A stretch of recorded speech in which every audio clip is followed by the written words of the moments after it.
Every single day, India writes a check it cannot afford.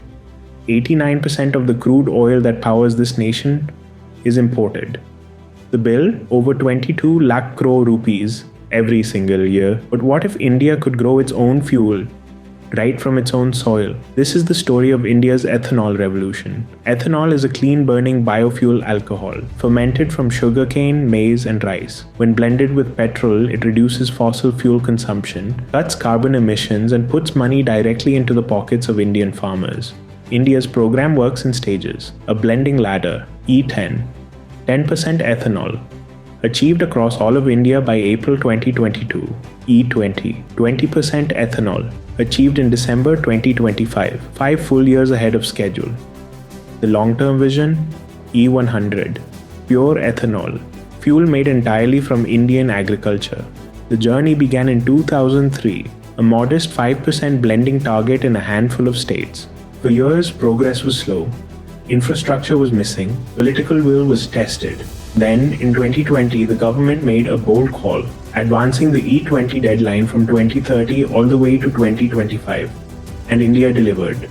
By June 2022, E10 was achieved, 5 months early. By December 2025, E20 was achieved, 5 years ahead of the original target. Ethanol production surged from just 38 crore liters in 2013 to over 1,000 crore liters today, a 26 times increase in 11 years. None of this happened by accident. It took relentless policy engineering.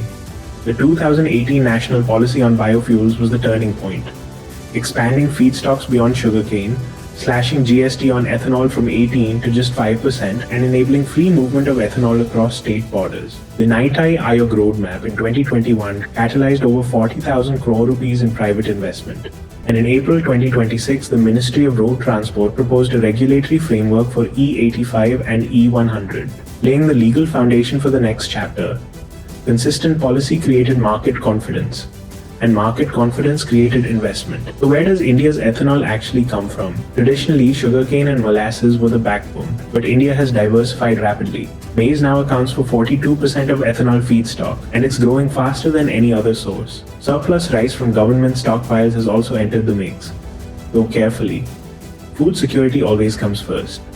And on the horizon, second-generation ethanol, made not from food crops but from agricultural waste. Stubble, husks, residue that farmers once burned. India's first 3 second-generation plants at Paniapat, Numaliganj, Bargati are already operational. The results of India's ethanol program are extraordinary. 1.44 lakh crore rupees in foreign exchange. In just 11 years, 736 lakh metric tons of CO2 avoided, equivalent to taking millions of cars permanently off the road. 1.18 lakh crore rupees paid directly to Indian farmers. The Annadatas of India are becoming its Urjadatas.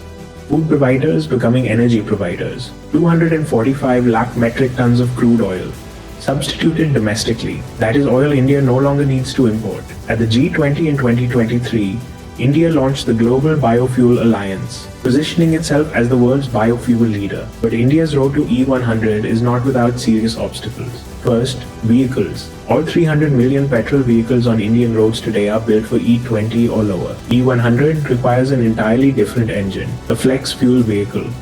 And today not one is sold commercially in India. Second, mileage. Ethanol carries 37% less energy than petrol. At E20, drivers already notice a 6 to 7% drop in fuel efficiency. At E100, that drop reaches 30%. Unless prices reflect that gap, consumers will resist. Third, the price gap. Producing ethanol from B-heavy molasses costs 66 rupees per litre. The government procurement price is frozen at 63 to 65. That 2 rupee 44 paise gap is making distilleries bleed, despite 40,000 crore in investment sitting at 72% idle capacity. And fourth, food security. Rice diverted to ethanol jumped 73% in recent years. Every litre of ethanol requires 2.3 kilograms of rice. That is a trade-off India must manage with care.